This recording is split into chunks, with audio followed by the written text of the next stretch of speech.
Bismillahirrahmanirrahim. Assalamualaikum warahmatullahi wabarakatuh.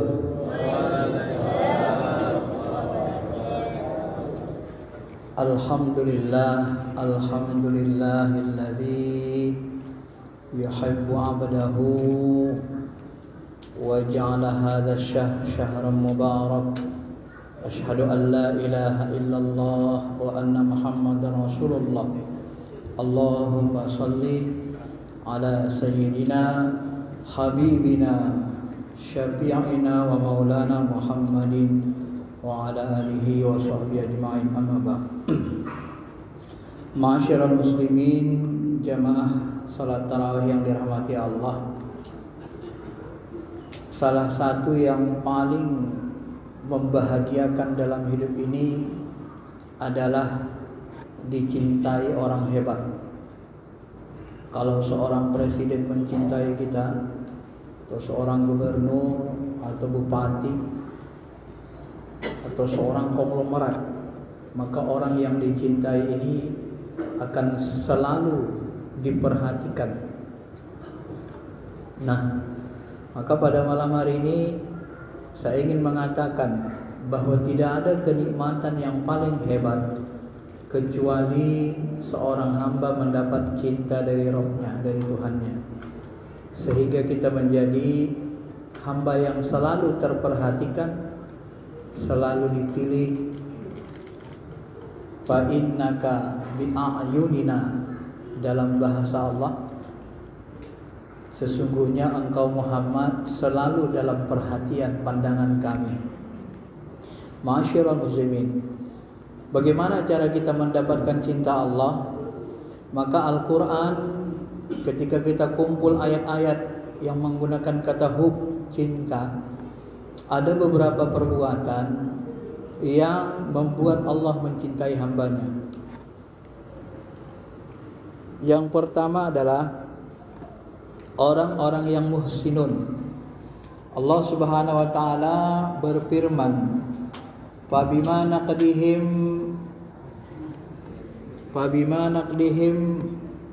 mitsaqahum la'annahum wa ja'alna qulubahum qasiyah yuharrifuna al-kalima 'an mawadi'i wa nasu hazzan mimma dzukkiru bihi wa la tazalu tattali'u 'ala kha'inatin minhum illa qalila minhum fa'fu anhum wasbah innallaha yuhibbul muhsinin. Di ujung ayat Allah katakan innallaha yuhibbul muhsinin. Sesungguhnya Allah mencintai orang-orang yang suka berbuat baik. Nah, kalau kita lihat konteks ayat ini, orang yang berbuat baik yang bagaimana yang dicintai Allah? Dalam ayat ini disebut, ya, sesungguhnya orang-orang kafir itu, atau orang-orang munafik, atau orang-orang Islam di masa Nabi, mereka suka melanggar perjanjian, sering sekali ingkar janji. Maka mereka dilaknat oleh Allah, la'annahum, dan dijadikan Allah hati mereka qasiyah, yang menjadi kasar, membatu, keras. Mereka bahkan suka merubah-rubah firman Allah, ya, mengatakan ini firman Allah padahal bukan. Yuharrifunal kalima mawadi wa nasu hadzan, dan selalu mereka, ya, melupakan sebahagian yang diingatkan Rasul kepada mereka, melupakan peringatan-peringatan Allah. Engkau Muhammad, kata Allah, akan selalu melihat sebahagian besar mereka itu pengkhianat, kecuali hanya sebagian kecil. Nah, di ujung Allah katakan fa'fu anhum, maafkanlah para pengkhianat itu, ya, wasbah, dan tetaplah, ya, wasbah, tetaplah berbuat baik, atau biarkan sajalah mereka. Innallaha yuhibbul muhsinin. Jadi memaafkan pengkhianat yang mengkhianati kita, ya, itu bahagian dari sifat-sifat yang terpuji yang membuat kita dianggap muhsinun oleh Allah Subhanahu wa taala. Karena tidak gampang memaafkan orang yang suka berkhianat kepada kita. Kadang-kadang jangankan orang jauh, orang dekat kita pun mau berkhianat kepada kita. Mampukah kita memaafkan mereka dan tetap berbuat baik? Ini termasuk perbuatan yang berat. Dan apabila kita mampu memaafkan, tetap kita akan mendapat cinta dari Allah Subhanahu wa taala. Karena Allah mencintai orang yang selalu berbuat baik. Kemudian di dalam ayat lain dikatakan Allah, wa amfiqu fi sabilillah wa la tulqum bi aydikum ila tahlukah. Ya, wa la tulqu bi aydikum ila tahlukah wa ahsinu innallaha yuhibbul muhsinin. Kemudian di ayat lain, berinfaklah, bersedekahlah di jalan Allah, jangan engkau meletakkan tanganmu dalam kehancuran. Ini bisa ditafsirkan, jangan menyedekahkan seluruhnya sehingga tidak ada buat anak dan istri yang ditinggalkan. Ya, jangan berlebihan sehingga kita tidak sanggup memikul beban daripada sedekah itu sendiri. Artinya Allah Subhanahu wa taala ingin mengatakan kepada kita bahwa berinfak itu sesuatu yang sangat disukai, dicintai Allah. Akan tetapi melalaikan kewajiban kita kepada anak istri, menginfakkan seluruh kekayaan kita, lalu tanggung jawab kita, kewajiban kita kepada anak istri tidak kita penuhi, itu juga tidak baik. Maka apabila kita mampu mensederhanakan atau dalam arti menyeimbangkan sedekah dengan kewajiban kita untuk menanggung anak istri, keluarga, atau orang-orang yang menjadi kewajiban kita seperti orang tua kita yang sudah tua renta, itu juga bagian tanggungan kita, kewajiban kita memenuhi hidup mereka. Maka orang seperti ini juga termasuk yang dianggap Allah muhsinin, dan orang ini akan dicintai oleh Allah Subhanahu wa taala. Kemudian yang kedua, ma'asyiral muslimin, siapa lagi orang-orang sifat orang yang dicintai Allah? At-tawwabun. Innallaha yuhibbut tawwabin wa yuhibbul mutatahhirin. Nah, yang kedua, yang ketiga berarti mencintai Allah, mencintai orang yang selalu taubat dan mencintai orang-orang yang bersih.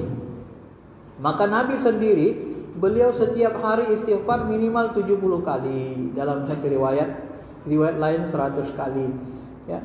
Walaupun ada ulama yang mengatakan istighfar Nabi itu sebenarnya bukan membuat minta ampun diri beliau, tetapi amal-amalan kebaikan Rasul itu untuk memberi syafaat kepada umatnya. Ada ulama yang berpendapat begitu. Masyarul muslimin, jamaah salat tarawih yang dirahmati Allah. Kalau di sini kita lihat, ya, di sini disebut ayat sebelum Allah menyebut yuhibbut tawwabin wa yuhibbul mutatahhirin, ini berkaitan dengan haid. Wa yas'alunakal mahid anil haid al-mahid. Kul huwa adza fa'tazilun nisa fil mahid. Jadi Allah sebenarnya kalau kita perhatikan dari ayat ini, Allah sangat suka kita selalu berwudu. Tidak hadas besar dan tidak hadas kecil, ya. Selalu. Dan orang-orang yang haid tidak boleh kita campuri, karena itu dosa. Berarti Allah suka kepada orang yang tidak suka melakukan dosa, suka taubat kepada Allah, dan suka menjaga wudu. Mutatahhirin, mereka termasuk orang yang selalu suci. Maka menjaga wudu itu, memperpanjang wudu itu bahagian dari sunnah Rasul yang beliau tidak pernah meninggalkannya. Bahkan ada ulama yang berpendapat orang-orang yang mampu menjaga wudunya tidak putus dalam hidupnya, nanti ketika dia meninggal, maka jasadnya akan utuh, tidak akan dimakan tanah. Kenapa? Karena jasadnya selalu suci, tidak pernah kotor. Ini salah satu penyebab jasad orang utuh, tidak hancur dimakan tanah, karena mereka selalu suci. Nah, ini termasuk sifat orang yang dicintai oleh Allah Subhanahu wa taala. Kemudian yang keempat, ma'asyiral muslimin, Allah mengatakan bala man aufa bi ahdihi wattaqa fa innallaha yuhibbul muttaqin. Sesungguhnya bukan demikian, siapa yang menepati janji, ya, sesungguhnya kemudian dia bertakwa kepada Allah, wattaqa, menepati janji dan bertakwa, maka sesungguhnya Allah mencintai orang-orang yang takwa. Jadi memenuhi janji, bertakwa kepada Allah. Ciri orang bertakwa dalam ayat ini salah satunya, ya, memenuhi janji. Ini bahagian amalan yang mengantarkan kita kepada cinta kepada Allah Subhanahu wa taala, mengantarkan Allah mencintai diri kita. Begitu juga dalam ayat lain selalu disebut Allah, innallaha yuhibbul muttaqin. Takwa itu sebenarnya secara sederhana adalah imtisalil awamir wajtinabun nawahi. Melaksanakan perintah Allah, menjauhi yang dilarang. Itu konsep takwa secara umum. Maka apabila kita mampu menjaga diri kita, melaksanakan kewajiban agama dan menjauhi yang haram, maka kelak kita akan menjadi orang yang dicintai dan diperhatikan Allah Subhanahu wa taala. Yang kelima, Allah Subhanahu wa taala juga berfirman, wallahu yuhibbus sabirin. Orang yang sabar. Allah mencintai orang yang sabar. Wa ka'ayyim min nabiyyin qatala ma'hu ribbiyuna katsir fama wahanu lima asabahum fi sabilillah wa ma dha'fu wa mastakanu wallahu yuhibbus sabirin. Kalau kita lihat dari konteks ayat ini, ciri-ciri orang yang bersabar itu adalah ketika mereka berperang melawan orang-orang kafir Quraisy yang memerangi mereka, mereka tidak merasa lemah, tetap istiqomah di jalan Allah. Ya. Walaupun mereka kadang luka, kadang kalah di perang Uhud, tetap mereka yakin sama Allah. Walaupun mereka diberikan cobaan menjalankan agama Allah, kadang-kadang mereka dicoba, karena cobaan ini silih berganti. Kadang-kadang cobaan diberikan kepada orang kafir, orang fasik. Tetapi di dalam konsep Islam, musibah yang ditimpakan kepada orang kafir berupa ajab. Bagi orang beriman disebut musibah atau cobaan. Nah, tetapi semuanya pada hakikatnya semuanya diberikan Allah, bahkan digilir. Wa tilkal ayyamu nudawiluha bainan nas. Demikianlah kami pergilirkan antara orang beriman, orang kafir, antara manusia, kemenangan dan kekalahan. Untuk apa? Untuk melihat mana orang yang istiqomah, mana orang yang bersabar, istiqomah yakin kepada Allah, mana orang yang benar-benar ingkar, tidak mau dekat dan mentuhankan Allah Subhanahu wa taala. Masyiral muslimin, jamaah salat tarawih yang dirahmati Allah. Maka sabar ini juga mengantarkan kita untuk menjadi hamba yang dicintai Allah. Yang keenam adalah al-mutawakkilun. Innallaha yuhibbul mutawakkilin. Sesungguhnya Allah mencintai orang-orang tawakal. Ayat ini didahului dengan fabima rahmatin minallahu lintalahum walau kunta fazzan ghalidhal qalb lam faddu min haulik fa'fu anhum wastaghfir lahum wasyawirhum fil amri fa iza azamta fatawakkal 'alallah innallaha yuhibbul mutawakkilin. Nah, dalam konteks ayat ini, ciri-ciri orang beriman yang suka bertawakal kepada Allah, mereka itu lemah lembut kepada orang beriman. Ya, kepada orang beriman selalu bersikap lunak. Kalau bisa dimudahkan, mudahkanlah, jangan dipersulit. Apalagi dalam bulan Ramadan. Dalam hadis Ibnu Hibban, dalam hadis Ibnu Khuzaimah, hadis sahih menurut beliau, di bulan puasa ini apabila kita memudahkan urusan orang beriman, diampuni dosa kita, dibebaskan kita dari neraka. Ya. Karena yassiru wala tu'assir, mudahkan, jangan dipersulit. Siapa yang memudahkan saudaranya beriman, pasti Allah akan memudahkannya. Siapa yang menolong saudaranya yang beriman di dunia, nanti di akhirat pasti Allah akan menolongnya. Ini konsep Islam. Jangan dipakai konsep orang-orang kafir. Kalau bisa dipersulit, kenapa dipermudah? Ini konsep setan. Seharusnya kalau bisa dipermudah, ngapain dipersulit? Kalau kita suka menyusahkan orang, maka kita akan disusahkan Allah. Kenapa? Karena kita menjalimi orang lain. Apabila kita menjalimi orang lain, banyak orang lain kita buat susah, maka Allah Subhanahu wa taala dengan doa-doa mereka kita pun akan dihabisi, dihancurkan oleh Allah Subhanahu wa taala. Maka sebuah hadis Nabi pernah mengatakan, sampai Nabi berdoa, ya Allah, susahkanlah, ya, berikanlah kesusahan hidup bagi orang-orang yang memimpin orang-orang beriman dengan zalim, dengan tidak baik. Sampai begitu Nabi mendoakan, ya. Artinya apa? Walau kita jadi pemimpin, jangan mencoba berpikir untuk menyusahkan masyarakat. Apabila kita diberi amanah kepemimpinan, maka mudahkan seluruh urusan masyarakat. Itu yang diinginkan Allah Subhanahu wa taala. Masyiral muslimin, jamaah yang dirahmati Allah. Yang ketujuh adalah muqsitun. Sama'una lil kadhibi akaluna lis-suhti fa in ja'uka fahkum bainahum ma'rid anhum au a'rid anhum wa in tu'rid anhum fala yadurruka syai'a wa in hakamta fahkum bainahum bil qisti innallaha yuhibbul muqsitin. Orang-orang yang berlaku adil dalam menetapkan hukum. Dalam konteks ayat ini termasuk yang dicintai Allah. Ini juga perlu menjadi perhatian kita Bapak Ibu. Ingin saya sampaikan begini. Dalam berhukum, baik yang berperkara itu orang Islam, orang beriman atau orang kafir, kita harus tetap memutuskan dengan adil. Baik itu orang yang berperkara itu saudara kita, bahkan orang tua kita, tidak boleh kita tidak berlaku adil. Wajib berlaku adil. Adil itu berlaku untuk semua agama. Tidak melihat agama. Adil itu semua tanpa melihat agama, suku, bangsa, negara. Itu konsep Islam, ya. Ini harus diperhatikan. Kalau kita menjalimi orang-orang kafir di Indonesia ini, mereka berdoa, ya Allah hancurkanlah orang-orang Islam itu. Allah hancurkan kita dengan doa mereka. Kenapa? Karena doa orang yang dijalimi itu dikabulkan Allah, walau kana kafiran, walaupun mereka kafir. Karena Allah tidak memandang. Maka musuh kita sebenarnya itu adalah bukan orang kafir, tetapi musuh kita wala udwana illa 'alaz zalimin. Tidak ada musuh kita kecuali orang-orang yang bangga menegakkan kezaliman. Mau kafir, mau orang beriman, kalau dia zalim itu menjadi musuh sosial kita. Ya. Itu harus diperhatikan ma'asyiral muslimin yang dirahmati Allah Subhanahu wa taala. Maka Umar sendiri ketika menjabat itu yang paling dia tegakkan adalah keadilan. Maka dia dikenal dengan istilah gelar dia Umar Al-Faruq, yang membedakan antara yang hak dan yang batil dengan keadilannya. Orang-orang Yahudi misalnya seperti gubernur Mesir, ya. Satu waktu gubernur Mesir mengambil tanah orang Yahudi untuk pelebaran masjid, ya. Lalu orang Yahudi komplain, aku tidak mau pindah. Udah kami beli ini dengan mahal, berapa mau? Pokoknya kami beli, karena untuk pelebaran masjid. Masjid udah sempit, nggak bisa lagi. Rumahnya udah kan masjid. Dia nggak terima, aku sudah nyaman tempat tinggal di sini, nggak bisa. Aku nggak mau jual walaupun berapa dibeli. Tapi digusur sama gubernur, tetap digusur gubernur karena melawan orang Yahudi ini. Lalu orang Yahudi ini menjumpai Umar bin Khattab.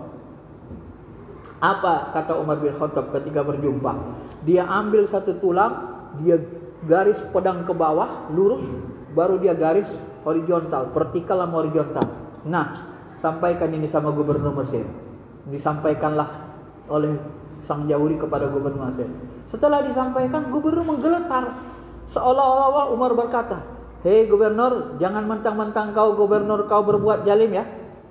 Ya, jangan mentang-mentang kau gubernur kau berbuat zalim. Kalau kau nggak bisa berlaku adil, ku penggal lehermu ini. Kalau nggak bisa berlaku lurus segini, lehermu ku penggal. Itulah pesan Umar bin Khattab. Artinya apa? Artinya walaupun orang Yahudi orang lemah, walaupun non-Islam, keadilan itu harus ditegakkan. Maka keadilan itu menembus agama, suku, bangsa, tidak peduli. Walaupun orang tua kita disukai, sangat dicintai Allah, kita melakukan keadilan. Fa inna, keadilan itu adalah aqrabu lit taqwa, kata Allah. Karena keadilan itu sangat dekat dengan ketakwaan. Ini penjelasan yang harus kita perhatikan. Yang kedelapan adalah orang yang berjuang di jalan Allah, yang rapi, bersaf-saf. Innallaha yuhibbul ladzina yuqatiluna fi sabilihi saffan ka'annahum bunyanun marsus. Sesungguhnya Allah mencintai orang-orang yang berperang. Masa itu masa perang, sekarang tidak masa perang. Mereka bersaf-saf. Ini 8 ayat Al-Quran yang minimal menjelaskan untuk menggapai cinta Allah Subhanahu wa taala. Adapun di dalam hadis masyarul muslimin, Allah itu mencintai kita melaksanakan sholat witir, ya yuhibbul witir, karena dia ada witir. Dan satu hadis pemungkas penutup saya bacakan, wa ma taqarraba ilayya 'abdi syai'in ahabba ilayya mimma aftaratu 'alaihi wa ma yazalu 'abdi yataqarraba ilayya bin nawafil hatta uhibbuh. Ini kunci. Ya, tidak ada yang paling kusukai dilakukan hambaku kecuali, yang paling kucintai kecuali mereka melaksanakan kewajiban-kewajiban agama, fardu-fardu. Ya, salat fardu, zakat, haji yang fardu-fardu semua dilaksanakan, yang wajib-wajib. Wa ma yazalu, tidak terus menerus, tidak henti-hentinya hambaku mendekatkan kepada diriku bin nawafil, dengan amalan-amalan nawafil, amalan tambahan. Amalan nawafil itu baca Quran tiap hari. Amalan nawafil itu berzikir subhanallah 3 kali setiap habis sholat. Amalan nawafil itu contoh lain tahajud tiap malam, witir tiap hari, tiap malam menutup. Nah, apabila kita terus menerus melakukan amalan ini, maka lama kelamaan Allah akan mencintai, hatta ahabbah, hingga aku mencintainya. Apabila aku mencintainya, kujadikan kuntu sam'ahul ladzi yasma'u bihi. Kujadikanlah dia mendengar dengan pendengaranku. Dipinjamkan Allah pendengarannya sama pendengaran kita. Dan kita melihat dengan penglihatan Allah dan berjalan dengan kakinya Allah dan seterusnya. Ini menunjukkan kedekatan, betapa dekatnya Allah kepada orang-orang yang melaksanakan amal nawafil. Maka di dalam kitab Al-Hikam, Bapak Ibu yang dirahmati Allah, dikatakan orang-orang yang melaksanakan wirid ini dia akan mendapat waris. Maksudnya apa? Orang-orang yang punya amalan sunnah nawafil terus menerus, wa in qalla, walaupun sedikit, tapi terus menerus dilakukannya tanpa henti, maka satu saat dia akan mendapat waris. Artinya apa? Satu saat dia akan mendapat karomah, satu saat dia akan dicintai Allah, dan satu saat dia akan menjadi wali Allah Subhanahu wa taala. Tapi dengan syarat tidak boleh ditinggal. Karena syarat untuk mendapatkan waris itu adalah harus ada wirid kita. Wirid itu dalam bentuk amalan nawafil yang kita niatkan karena Allah semata-mata, bukan untuk yang lain. Kalau untuk kebal, untuk ini, untuk macam-macam dunia, itu tidak akan kita peroleh cinta Allah. Tapi kalau benar-benar karena Allah, nanti satu saat kita akan peroleh cintanya Allah. Inilah cara-cara kita untuk mencintai, untuk menjadikan diri kita cintai Allah. Dan kita sama-sama tahu, apabila kita sudah dicintai Allah, maka terasalah lapang segala hidup ini, nikmat terasa hidup, karena kita cintai Sang Maha Penguasa jagat alam raya yang membuat kita selalu diperhatikan. Mudah-mudahan kita dibantu Allah untuk mengamalkannya. Amin amin ya rabbal alamin. Assalamualaikum warahmatullahi wabarakatuh.